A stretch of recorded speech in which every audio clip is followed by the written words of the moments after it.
Welcome, everyone. I'm Martha Schumacher, Chair-elect of the Association of Fundraising Professionals, AFP. Today, I'll be speaking with Kim Churches, Chief Executive Officer of AAUW, the American Association of University Women. Thank you for joining us this Equal Pay Day. Before I start talking with Kim, let's make sure that you have the hashtags and the handles that you need. So hashtag Equal Pay Day, which I think is also on your screen, but in case it's not, you have to capitalize E, P, and D, and WII Lead, so capitalize WII and L, and that's for Women's Impact Initiative, which is the AFP Women's Impact Initiative. Your handles are at AAUW and at AFPIHQ, all capitalized. Okay, so now that we've taken care of that, Kim, we are honored and so pleased that you're here today on behalf of AFP and AAUW. Indeed, and I'm thrilled to be here, and we're both wearing black because it's not a day we really enjoy celebrating. Right, and I noticed that we are very intentionally not using the word celebration for today. Yeah. So Kim, as many of you probably know, became CEO of AAUW a little less than a year ago, and it's been about 10 months, I think. And before that, you had extensive experience as a fundraiser. You were in academia, and then you were at the world-renowned Brookings. And so we would love to hear a little bit more about why joining AFP was so important to you. Yeah.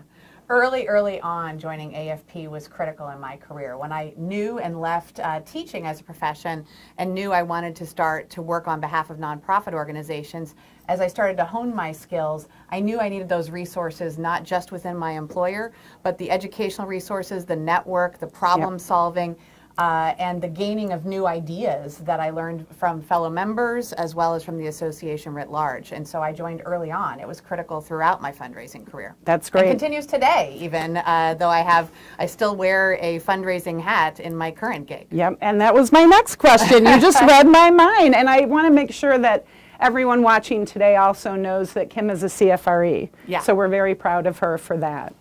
And so we wanted to move on to our next question for Kim at this point, which is to find out a bit more about, to really dig in today, because this is the day certainly to do so, on the gender pay gap. So it's obviously a critically important issue, and particularly for AAUW, and of course you're the lead champions working tirelessly to close it.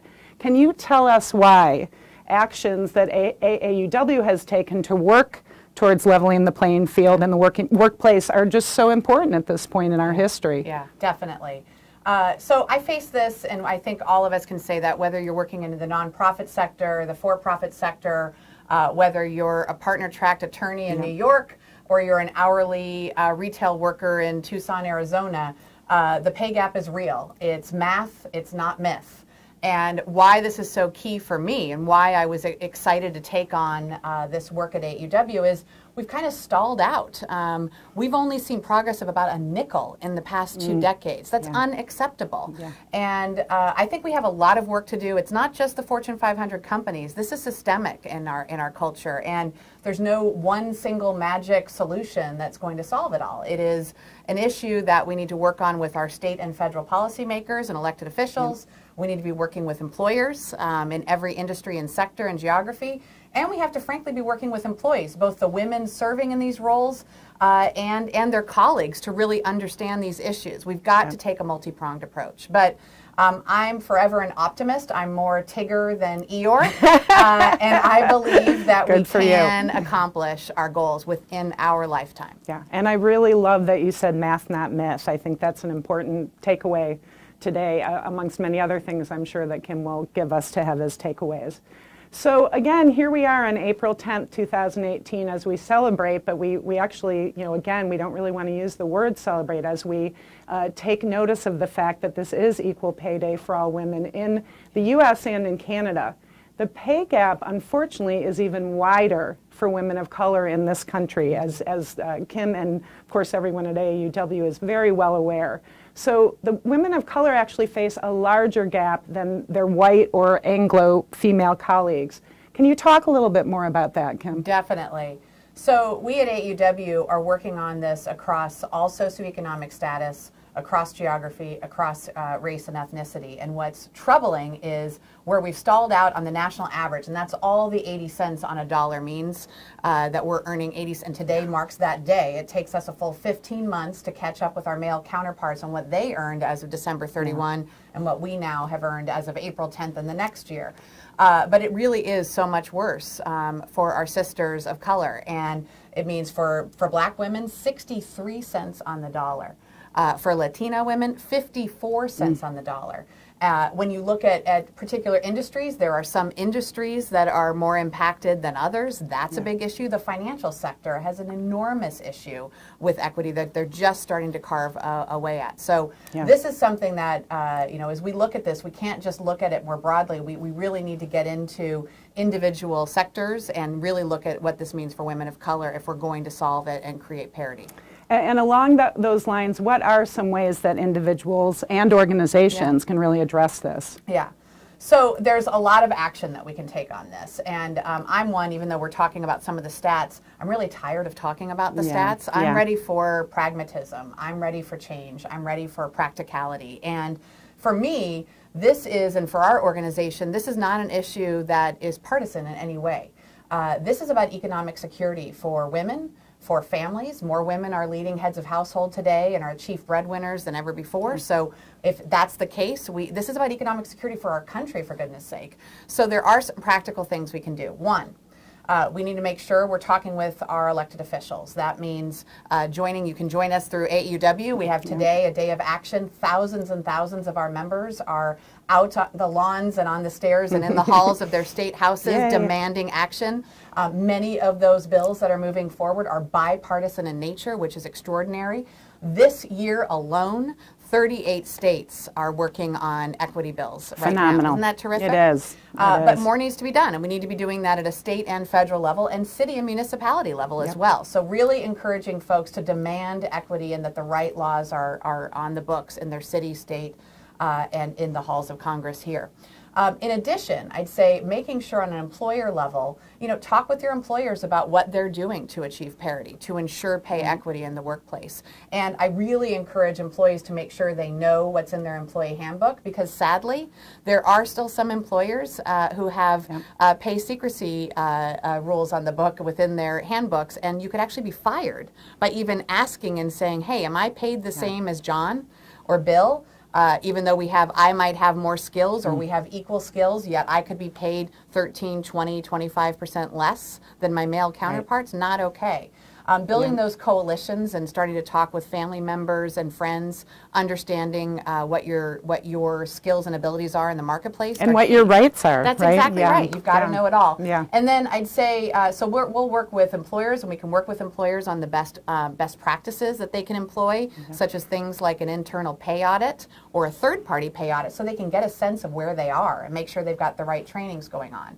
But what you can do individually as an employee is get some skills. Learn how to negotiate your salary. We have a terrific program here at AAUW called Work Smart, and while we've been training somewhere between 15 and last year 17,000 women in 1 year with terrific results, I'm not satisfied with that. Again, I don't want to talk about the gap anymore. So together, we've all committed to training 10 million women by 2022 how to negotiate their salaries. Learning the quantifiable skills, the qualitative skills, the confidence building skills to get what they should earn. Hallelujah. I love that.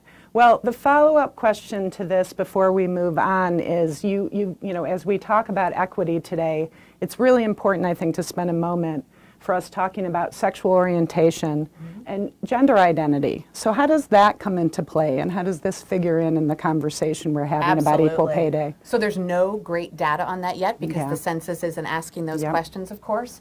But we know discrimination is discrimination, and so we're working very, very closely with the LGBTQ communities as well to ensure that there is no discrimination within the workplace. We deserve, for all humans here, to be able to achieve and work at their best ability and earn what they deserve. That's terrific, and I just want to make sure that folks watching this are aware of the fact that at afpidea.org, for today's purposes, it's /WII for the Women's Impact Initiative, but one of the other initiatives we will be tackling going forward is LGBTQ. And so once again, I love that we're tracking so nicely with AAUW and all of your efforts. So the next question we've actually already touched on a little bit, actually quite a bit, but I wanted to give you a chance to talk a little bit more about these salary negotiation workshops and to just get into, for us both how important it is to make sure that women learn how to negotiate, how to close the gap, but then also the fact that you offer, and I love this because to me it's on kind of all ends of the spectrum or across the spectrum, where you also are offering this for college students, for women in college. So if you could just talk a little bit more about that. So this was a partnership we embarked on with the Wage Project about 3 years ago. And I'm really, really proud of what we're doing in salary negotiation. I also want to recognize that there are some cities and a state thus far who joined us in this effort. And first and foremost, Mayor Walsh in Boston was the first out to put a flag out on the horizon and say, enough. I'm going to ensure that the citizens of this city are trained and are earning what they deserve. Yay, Mayor Walsh. Totally. Yeah, and he committed to training half of his female workforce within 5 years. We're doing that in partnership with them. From there, we've now got 5 cities we're working with across the country. Again, red, blue, purple. And luckily, just a couple months ago, we signed on with Treasurer Goldberg and the Commonwealth of Massachusetts. And now the entire state is working on salary negotiation trainings through a terrific partnership with the community colleges, women's networks there, et cetera. So really, really great when you talk about this from a framework of just true economic security for all. But really, what these trainings are about is there's the quantitative information that women need to know and harness and understanding what their market rate is. I mean, the salaries here in Washington, D.C., where we sit, are different than they are in Denver, Colorado. That's different from Miami, Florida, and different pay rates. So you need to understand your geography, understand your industry, your skills and abilities, how that matches up with the job description and title, and really having that data to be able to back it up. So it may be that you're underpaid with your employer, but when you look at that marketability of what that same rate of pay is in other organizations and companies, then you're armed with data that can be your armor in going in to negotiate. And then, unfortunately, my own case included, my first job, when they offered me the stunning salary of $18,000 a year, I simply said thank you with the biggest Bozo the Clown smile on my face, and I think too many of us have done that. I think a lot of us can relate to that moment. Right, yes. We're just golly gee. And I'll throw in for just quickly that my first nonprofit position was with Greenpeace, and I had a very similar experience, was just thrilled they were going to pay me anything. So yeah. Well, now let's think about that. So if women come out of school, let's say you've completed a college degree, whether associate, bachelor's, or graduate degree and beyond, you're coming out with more student loan debt, okay, than men. Our own research shows that. There's a report on our website you can download called Deeper in Debt, and I'm happy to send the link out so you can pass it on to the AFP members. Yep. So we come out of school with more loan debt. We take our first job at a lower rate of pay than our male counterparts. And think about the compounding of that over time and how scary that is. So it's just an alligator effect that none of us want to see, not for ourselves, not for our coworkers, and definitely not for our daughters and granddaughters. Thank you. Fantastic. Thank you. So we're going to talk for a moment about something that I think for so many women has been very frustrating and challenging, which is that the Equal Rights Amendment was actually crafted in 1921. So why is it 97 years later that it still isn't ratified? What do we think's going on there? Yeah, look, AAUW, like many in our coalition of partners towards equity, are committed to the ERA, you bet. But we need 3/5 of the states to ratify. We still have 2 remaining. Luckily, Nevada passed last year. But the truth is it would still have to go back to Congress again to get more movement going. So I think the other thing I would add is it is entirely frustrating because the ERA would eliminate, it would be a law on the books that you may not discriminate against women, which would be enormous, an enormous win for women, much like what our suffragist sisters did so long ago to ensure that fight year in and year out. That being said, though, we at AAUW know that it's not just a law. Think about the Civil Rights Act of '64. we still see racism, we still see discrimination based on color in this nation. Think back to just the episodes we've seen in the past 2 years in places like Ferguson and Charlottesville and Chicago, and I could go on. So we know that the ERA, again, it's not the one magic solution that's going to solve all of our problems. Yes, would it be an enormous win? And is it possible? There are a lot of legal scholars that believe it's possible. Should we get there? And we're working on it. And that's why the work that we do with our 170,000 members and supporters in every congressional district in the U.S. are out on days like today marching in their state houses. That's terrific, and I think it's so clear, though, right, that there was a time when that was perhaps the be-all, end-all. Yeah. We're past that time. That's one of the things we want to make sure gets done. But even if that were passed and ratified today, that would not be would not solve all our problems by any stretch of the imagination.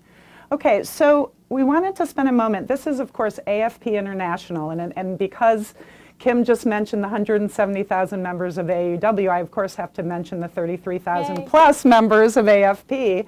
And many of those are not here in the U.S. and in fact quite a few are outside of North America. And so we'd love to hear a little bit about the programs that go beyond, you know, the borders of the United States that AAUW is a part of. Sure.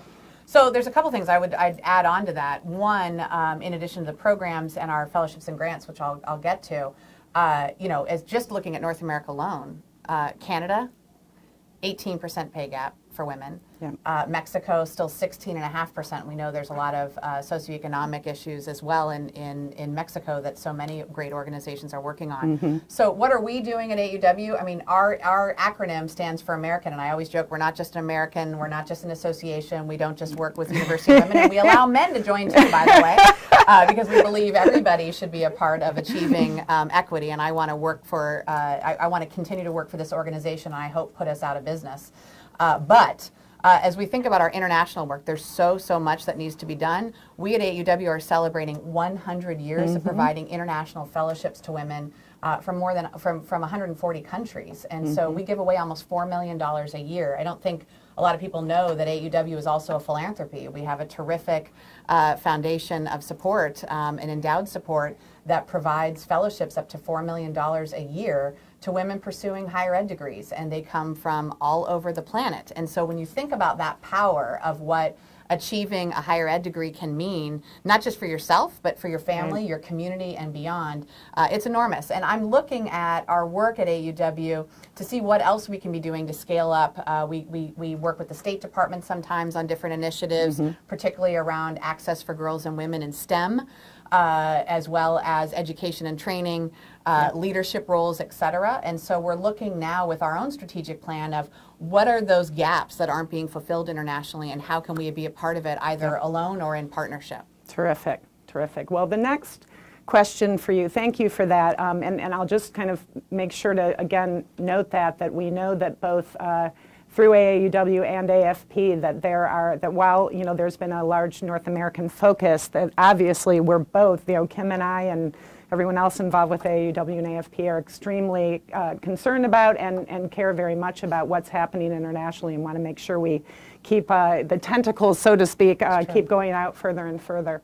So the next question is really about coming back to the fact that it's always interesting to me talking with colleagues, and particularly female colleagues and friends and family, about gender inequity in terms of how men should be included in that conversation. And there are those I know who feel that men maybe shouldn't be as involved with that, and there are others, myself included, by the way, and I know you included, who feel they have to be a really critical piece of the conversation, because without it, how do we get there? So we'd love to hear a little bit about what you think about the role that men should be playing and how they can help to close this gap. So, you know, really, we're talking about the pay gap today, but I'd actually like to kind of expand that. It's a triple threat we're facing. So we've got sexism and harassment. Think about the hashtag #MeToo effort and Time's Up going on right now. We have the pay gap. And we have the leadership gap. We're not represented. We don't see enough women, unfortunately, too often, including on our nonprofit boards, friends. We do not see, you get the tokenism of one or two and say, great, we've achieved enough, and we're not at true equity or parity. So why do I think men are so important to the conversation? You know, as we think about just on the first point on sexism and sexual harassment in the workplace, instead of just being a bystander, be an upstander. Be an upstander. Call it out when you hear bad water cooler behavior. Call it out and say simply, dude, not cool. We shouldn't be talking about Jane like that. Or if you see that somebody is over-talking your female colleague at the table, include her back into the conversation. Say, actually, I think Jill has something important to add to this right now. You're also talking about mansplaining here, right? You betcha. You betcha. Had to throw that into the mix. Have encountered that. All of my female colleagues out there. I've gone on the record in saying I haven't worked in a single place other than AAUW where I haven't been sexually harassed at some level, and I don't know a female who hasn't. So this is systemic, and the only way we can culturally change that is not with our fists in the air, but with us coming together and demanding it. And you don't need to be a dad of daughters to jump into this. All of us deserve to ensure that the humans we're working side by side have a safe and equitable environment to work. As to equal pay, you know, one is mentoring and sponsoring a woman to make sure in your workplace that you can help them to grow their skills and abilities. That's an easy thing to do. Don't just wait for the women to ask the questions about equity. And by the way, employers, this isn't bad for your bottom line. It's a good thing for your bottom line. It means less attrition, so you've got a stronger pipeline of employees and more productive employees. And it's actually been proven that it's good for your ROI. It means it's good for your balance sheet.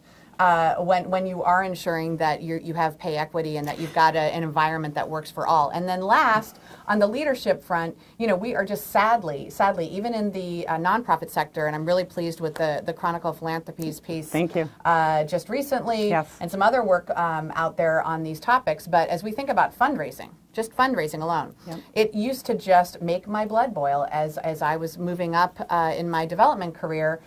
To see that more women were out there because of our high level of emotional intelligence and many assets that our male and female counterparts have in fundraising, yet the majority of women in the VP role or the head, the chief development officer role were still males. Why is that still happening? Why are not more women executive directors and presidents and CEOs of the nonprofit sector? We're supposed to be the good guys and gals, and we're not even getting it right. We're doing mission work, and we're not getting it right. So we need to make sure of that on the leadership gap, and males can help us in that effort as well. So we have to demand more. Yeah, and just the follow-up, speaking of the leadership gap, I think the only thing I would add, Kim, that I'd love to hear if we're on the same page is that because there are still so many men in leadership roles, those males who are in those leadership roles are the ones in particular who can be of help in terms of encouraging their employees. So you bet. And I'd add women too. I think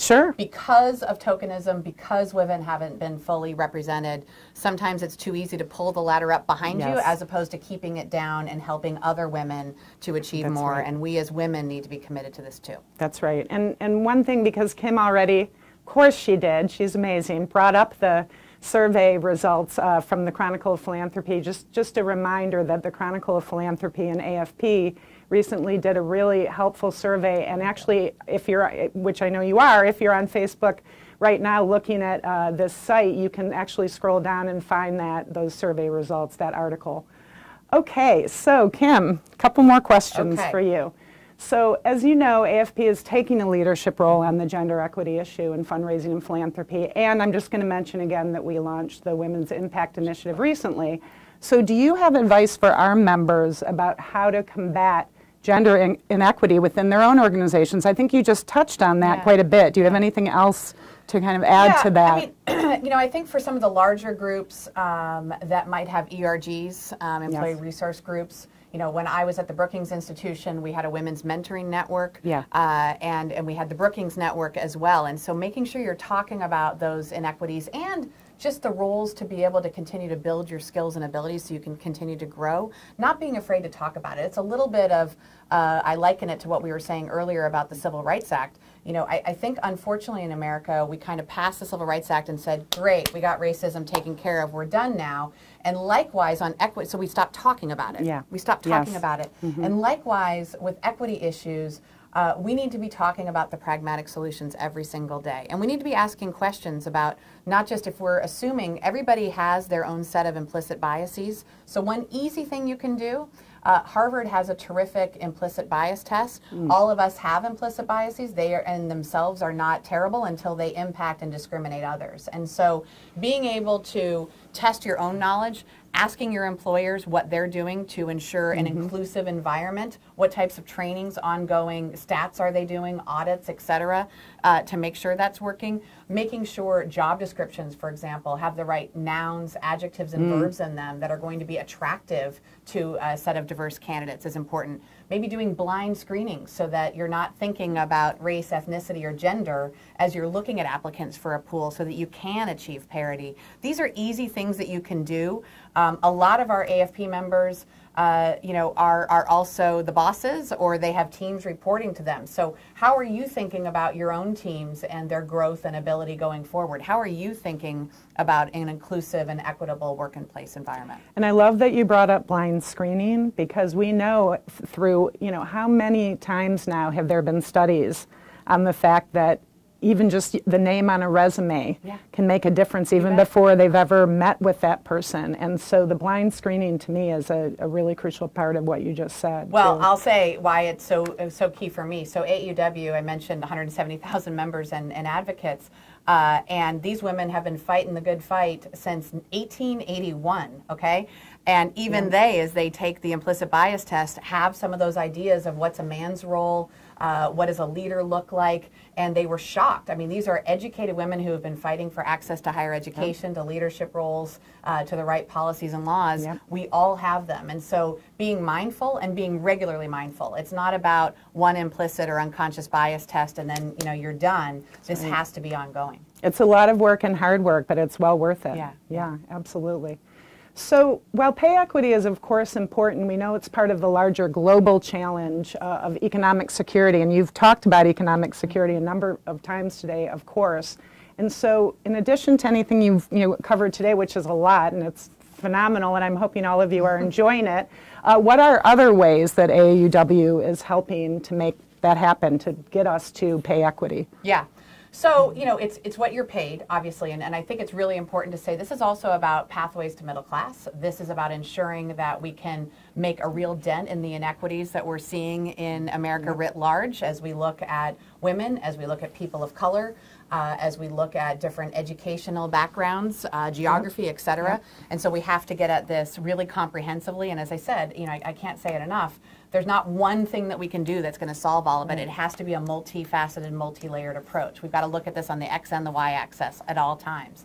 So some of those ways, some other things that we're doing, and this because we get a chance to work together, we're working on a huge strategic plan that's going to roll it out. We've looked at, there are now about 400 organizations working on equity, if you can believe it. And so what we did with that external analysis is seeing where are those gaps? What else can we be doing to ensure that women can thrive, women and girls can thrive? And well, I didn't just take this job for my 10-year-old daughter, now 10 years old, who's the epitome of Title IX because she's a pitcher for her Little League team here in the district.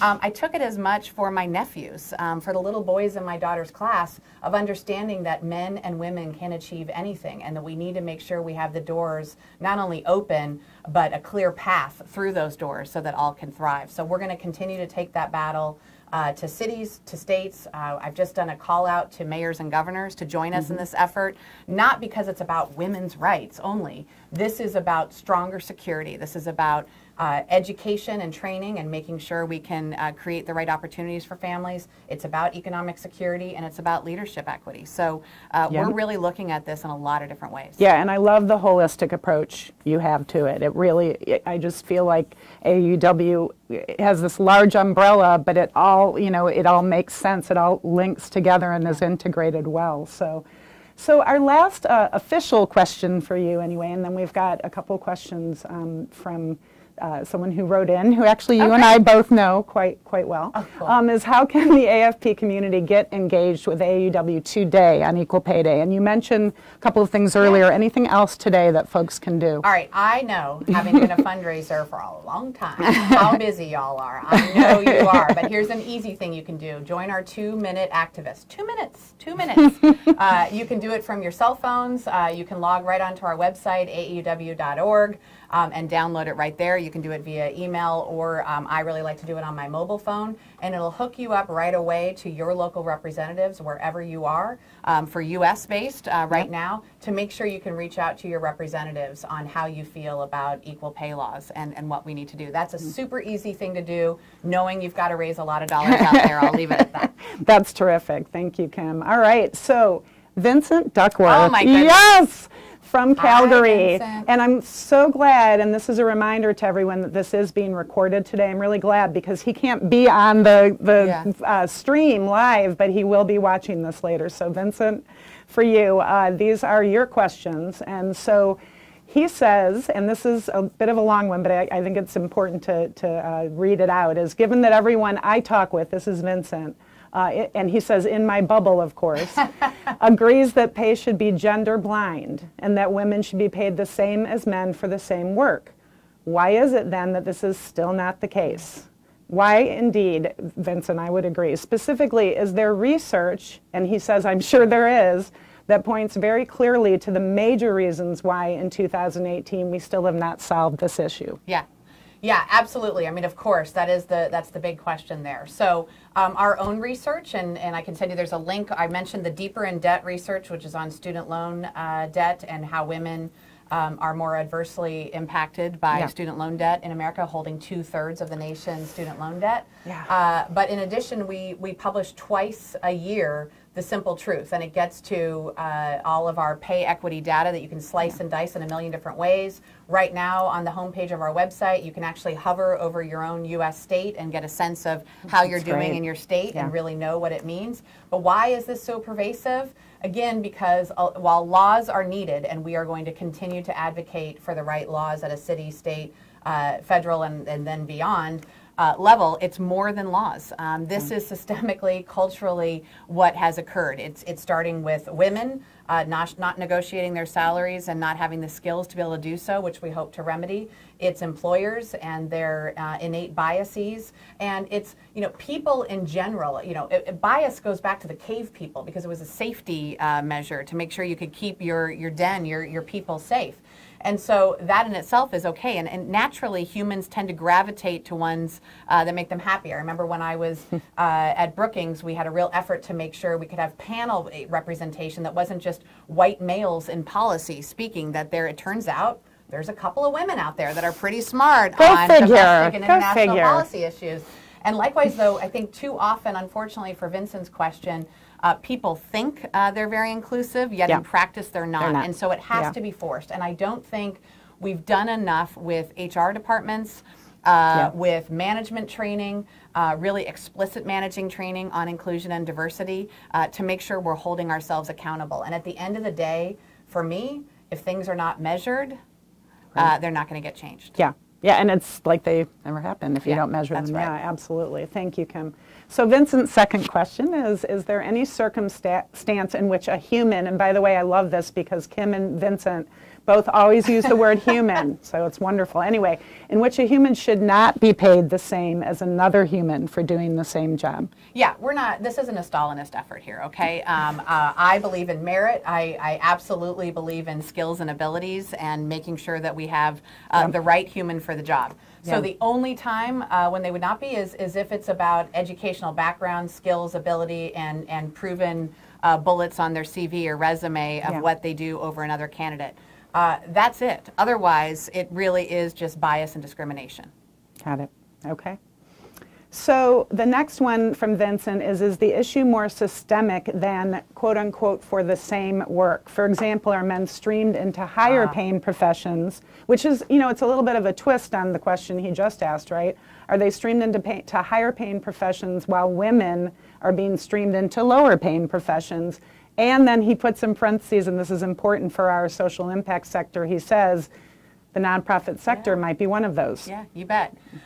Look, this is the big deal, and you can see there's counters to Equal Pay Day from a lot of conservative economists out there that become our buddies on this day because they don't believe the math, and it is math. And so I always say, look, you go grocery shopping, I like to compare apples to apples. I don't compare apples to granola. And so if you're going to compare a Honeycrisp apple to a Honeycrisp apple, it may not be totally at 80 cents, but even if you have 7 or 8%, do you want to earn 7 or 8% less than your male colleague? Of course not. No. Neither do I, especially if my skills and ability are proven. So, you know, I think as we think about sectors, yes, there are those kind of sectors that women have traditionally been, particularly as you look into the 19th, 20th century and last half of the 20th century in particular, in teaching and healthcare and nursing, et cetera. But even when you compare apples to apples on that, if you're comparing, again, Fuji to Fuji, Honeycrisp to Honeycrisp, engineer to engineer, partner track attorney to partner track attorney, first year doctor to first year doctor, we still see a gap. We still see a gap. And so one thing we're doing to make sure more women are getting into higher paying jobs is on the education and training front. So STEM fields, you know, and I could say STEAM fields for that matter, because we still need to have critical thinking and an ability to communicate regardless of our jobs. But we know women are actually rolling back in some areas like computer science, which is really alarming. And so there's a lot of work being done in pre-K through elementary school, middle school, and high school to kind of turn girls back onto it. But so much of this is about the environments they sit in. So because of those biases, teachers have biases as well, folks. So sometimes the environment may not be as appealing to a girl or a young woman. And so how can we keep them excited about math and science and move into great jobs? You know, my daughter right now, every Wednesday, is in a coding camp and loves it. So we hope that we can keep those sparks going and start to see an increase in pursuing those degrees and those careers. Well, and I think just one other thought on this is that, you know, with Kim talking about her daughter, and it really is a great reminder that it's that partnership between the school, you know, the teachers, and what's happening in their home, right? So it really has to be both, to be encouraging girls to be in STEAM or STEM. And just I would imagine everyone knows, but it's science, technology, engineering, and then the A for STEAM is arts, and then math. So That's right. So we have one more question for Kim today, which is what might we expect, actually I'm thinking you're going to love this question, when might we expect an event like Equal Pay Day to be redundant? How about today? Can we make it history today? There you go.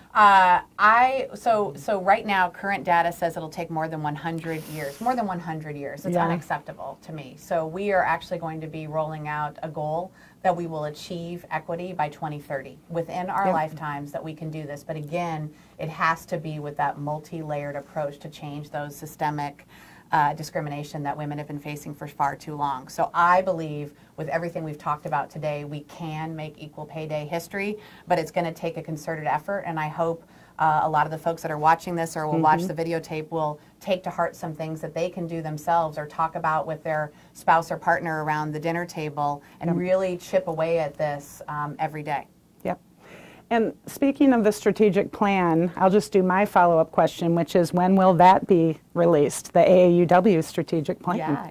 So we're right now taking it out to all of our members in draft form for them to get a chance to weigh in and help us to look at our goals, objectives, and the way that we'll assess and prove that we're making progress. And the board will be approving it in June. But you know, like the announcement about training 10 million women, we're not waiting for a plan to develop strategies. We're doing them right now. So we'll be rolling out a lot more in the coming months. That's great. Well, I want to thank Kim, and also speaking of the strategic plan, I would be missing an opportunity if I did not say now that AFP's strategic plan is available, and I think what we'll do is just make sure that it's posted on the Facebook page so you can get the link. I also, speaking of that, I want to really thank, and she may kill me for this because I don't think she knew I was going to do this, but I want to really thank Heba Mahmoud, who is really the one behind all of this. She spent a lot of her time and effort and energy and love putting this all together, and so Heba, thank you from AFP staff for doing that. I also want to profusely thank the AAUW staff, and by the way, that is where we are today, is at AAUW headquarters, so it is amazing, both the space, but frankly, far more, it's really about the amount of technology and time and effort that goes in, and humans, correct. So thank you all, and of course, most of all, thank you for being with us today, and not most of all, thank Kim Churches for being here today. Kim and I have been colleagues and friends for quite some time, and we are just forever grateful for her being here today. So Kim, thank you so much. Thank you. It was a terrific conversation. Many more ahead. Sounds great. Take care, everyone. Have a great day.